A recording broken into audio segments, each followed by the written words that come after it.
Hello, this is Allie with the Perception Trainers, author of The Perception Diet, and today we have episode 22 of Real Talk for Lightworkers. And wow, 22 episodes, that's actually a lot, and I'm really happy to hear that this series has been resonating with you guys and that you've been getting something from it.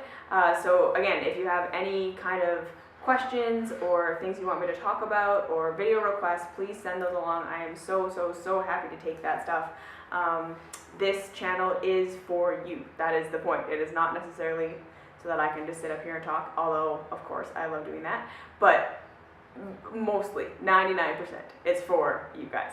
And so if you have any questions, comments, concerns, please do not hesitate to reach out. Don't hesitate to ask me, and I will pretty much 90% of the time make a video about it. So there's that.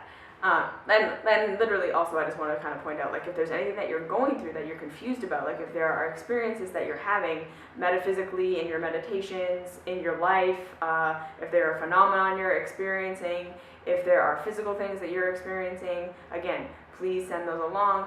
Don't do this by yourself. You're probably not the only one. And if I don't have the answer, usually I can find someone who does, and then I can make the video for you, okay? So that's that. Now, in this episode, I want to talk about why indulging in too many practices all at once will actually halt your progress along your path, all right? And so this is kind of, I want to touch on and talk about this phenomenon that we kind of see out there right now, where people are having, of course, because we have the internet and because we have time, right? We have the luxury of time, and we have the luxury of communication like we never have had before in our world right now.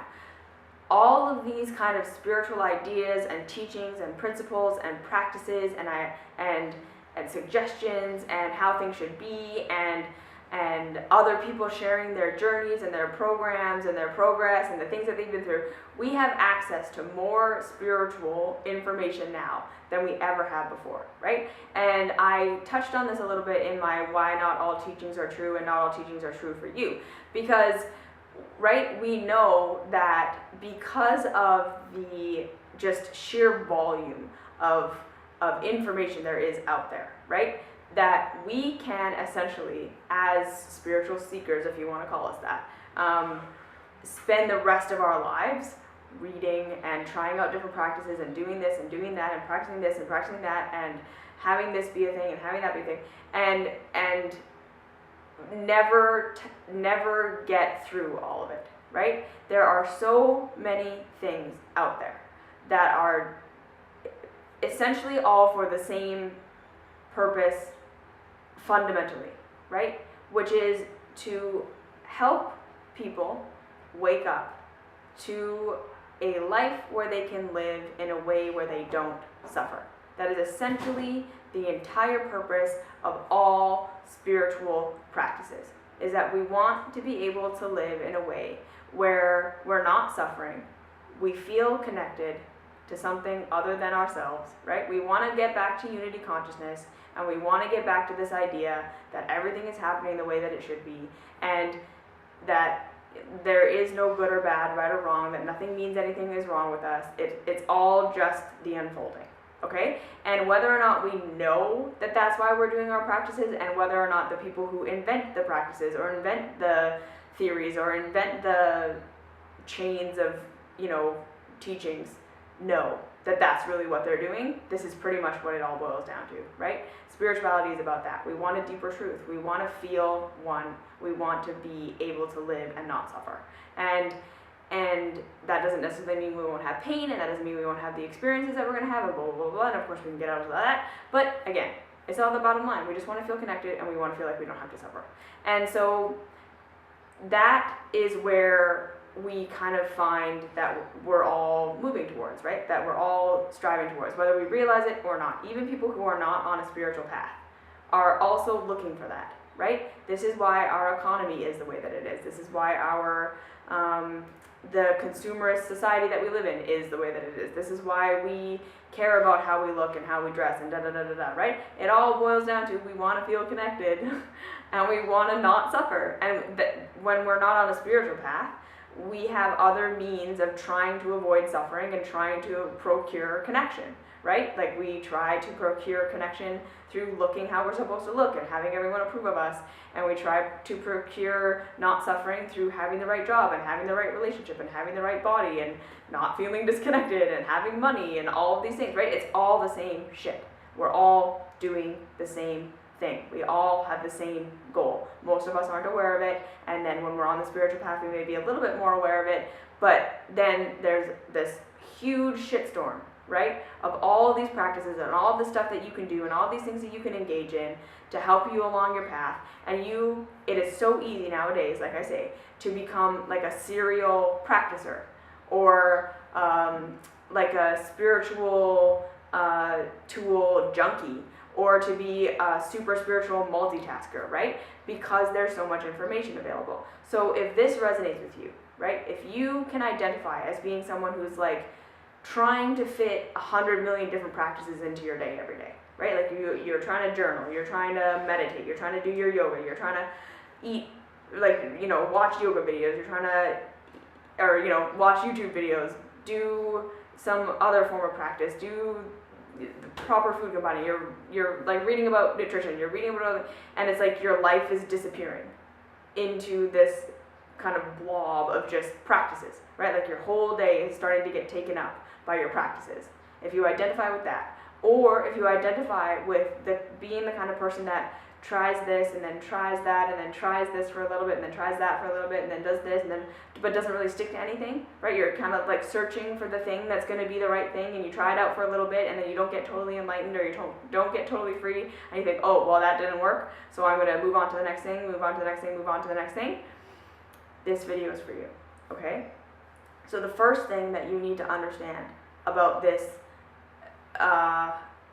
spiritual tourism, really, or this spiritual multitasking, is that there is a huge disconnect between what you understand between your ears, right, and what you know and what you live, all right? So because we live in the world that we live in right now, where we are so obsessed with information, right, with technical knowledge, with living from our heads and understanding things intellectually, we believe as a society, and Martha Beck says this, and it's like genius what she says, that we believe that to hear words and to conceptually be able to understand what those words mean, and to be able to put those words into an order in our mind that we can say, yes, I understand the sentence you just said.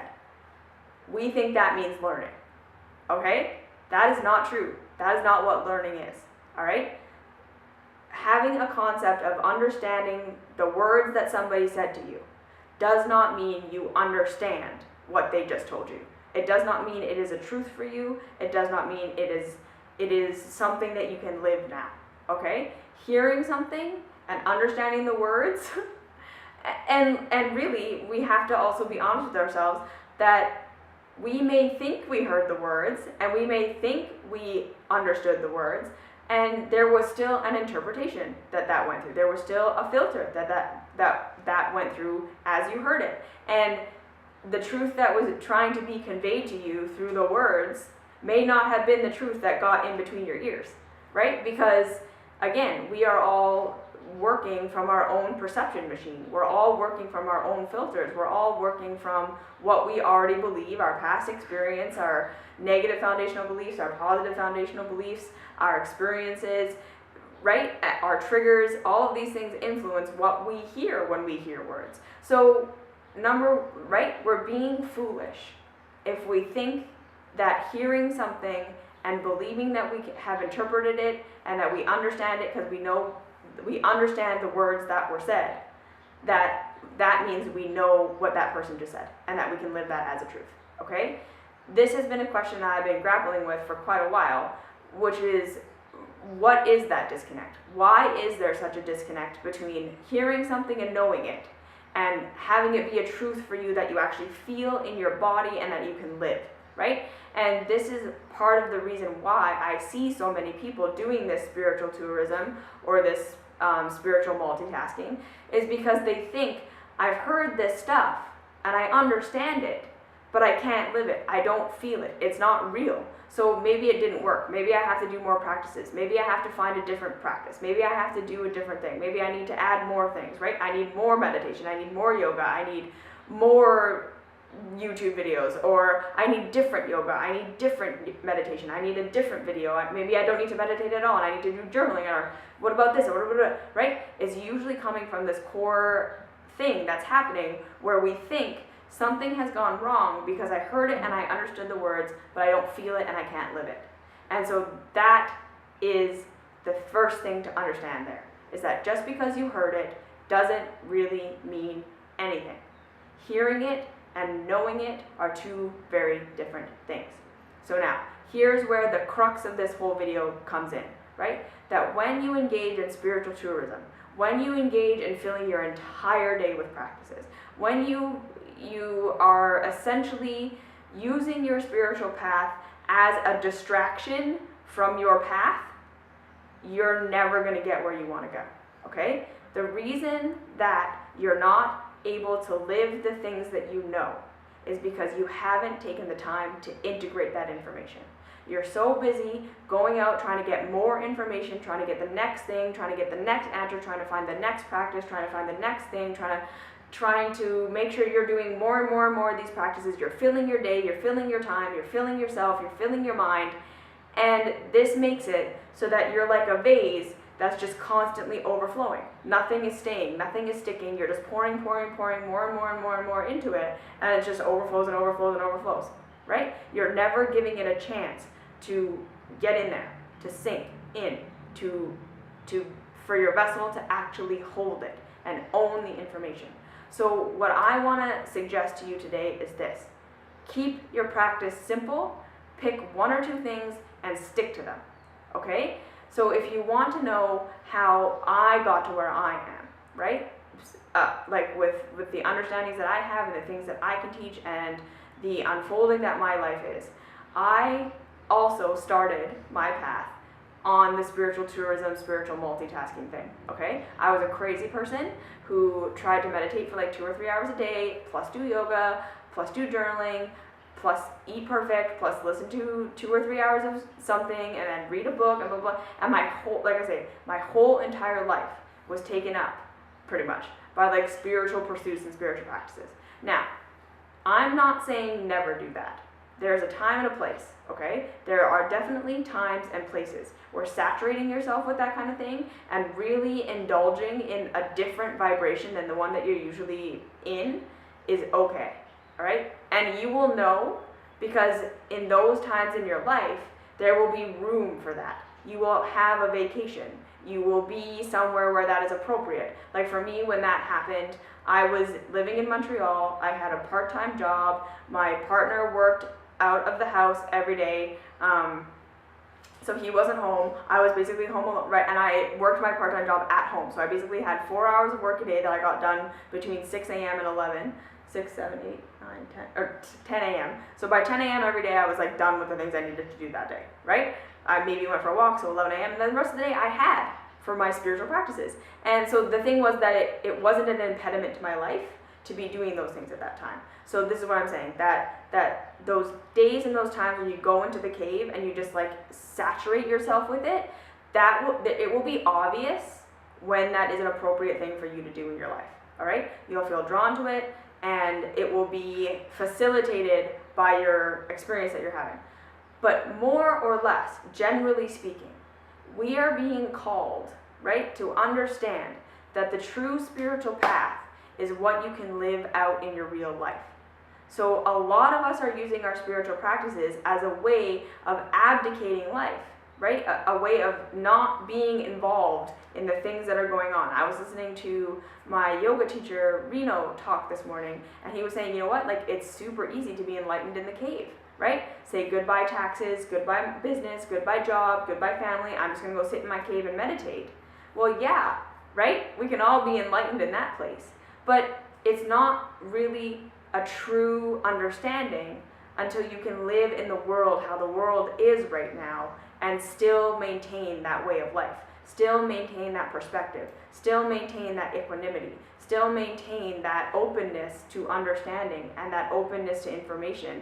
And and that compassion and that love and that capacity to not judge your circumstances right or wrong, right? The capacity to feel connected and the capacity to not suffer in your life the way that it is. That is the purpose of the practices, right? So we do the practices to set ourselves in the morning. Like, that's why it's so great. Like, they obviously, all the old school spiritual practices say do these things first thing in the morning. Why? Well, because you set your antenna, you set your perspective, you set your direction, you set your intention, right? With these practices. So do a 20-minute meditation, do a yoga practice, do a little bit of journaling, right? Take up an hour, if you have that. 20 minutes, half an hour. These things, that's enough for most people, right? And you just set yourself that I'm just going to be open, right? I'm going to feel this resistance. I'm going to relax it a little bit. I'm going to feel my emotion. I'm going to allow myself to get curious about it. I'm going to feel connected to something greater than myself. I'm going to, as in greater than my little self, right? You do these little practices, and then the real work is keeping with that in your life. How can I bring this forward, right? So it's not about spiritual tourism. We don't want to keep trying all these different practices all the time unless what you're doing is really not working for you, right? Like, if you're really experiencing no benefit from the thing that you're practicing right now, if it's not making you feel any better while you're practicing it, and it's not helping you to at least for like 5 minutes after your meditation to stay in that place, and then you forget for the rest of the day, and that's fine. But if it helps you for 5 minutes, right, to stay in the like, okay, I'm not going to judge this situation, or I feel something, I'm not going to run away from it, I'm going to get curious about it, right? As long as it's doing that, your practice is working. You don't need a different practice. You don't need a better practice. You don't need more information, unless it's interesting to you, right? I'm not saying don't listen to YouTube videos. I'm not saying don't read books. I'm not saying don't experiment with different things. Of course, do those things. But the thing that's going to benefit you the most is a consistent, doable, reasonable practice that helps you connect with something greater, which helps you connect to who you are, which helps just take you a little deeper into yourself so you know yourself and you know the world a little bit better every day, that helps you start to release the judgment and release the suffering, right? So that you can be in your situation and learn from it and not see life as good and bad anymore, but see it as just an experience you're having, right? And this is step by step by step by step by step. Just a little bit every day is all you need, okay? It's going to be so much more effective for you to do 20 minutes a day for the next 20 years than to do 5 hours a day, 6 hours a day for 3 months, and then be like, this is totally overwhelming, this is unsustainable, I can't do this in my life, and then just go back to what you were doing before, right? It's like, or to get so burnt out on it and so exhausted and so mentally drained and just have so much information that you can't apply, that you just get so exhausted and so overwhelmed and so discouraged that you quit and give up, right? Slow and steady wins the race. Consistency wins the race. We're not here to use our spiritual practices to get out of life. Okay? That is the biggest key. We're not here to use our spiritual practices to not engage in the world. We're here to use our spiritual practices so that when we engage in the world, we engage differently, right? The practice is to help you engage differently. The things you do on your mat, at your house, in your cave, that's preliminary stuff. That's to set the stage for what you do in your life. What you do in your life is the point, okay? The journey is the point. We're not here to escape the journey. You're not here to escape yourself. You're not here to escape your relationships. You're not here to escape your job. You're not here to escape anything that's going to happen to you, all right? Your journey is not a reflection of how unenlightened you are because you still have taxes to pay, right? That's not what it means. It's how do I bring the enlightened perspective to my taxes? How do I bring the enlightened perspective to my relationships? How do I bring the enlightened perspective to my emotions, to myself, to how I'm feeling about life, to my reactions and my judgments and my filters and all these things that I'm seeing the world as? That's what this is about, okay? So slow down, do less, and let it integrate more, right? You can maintain the same meditation practice for the next 20 years and it will continue to enrich you because you're just going to take it deeper and deeper and deeper and deeper. And that is how we bridge the gap between what we know and what we know, right? It's through living it out each day in life. let life teach you. Okay, so questions, comments, concerns, leave them down below, like, subscribe, share, do all that fun stuff, and I'll see you in the next video.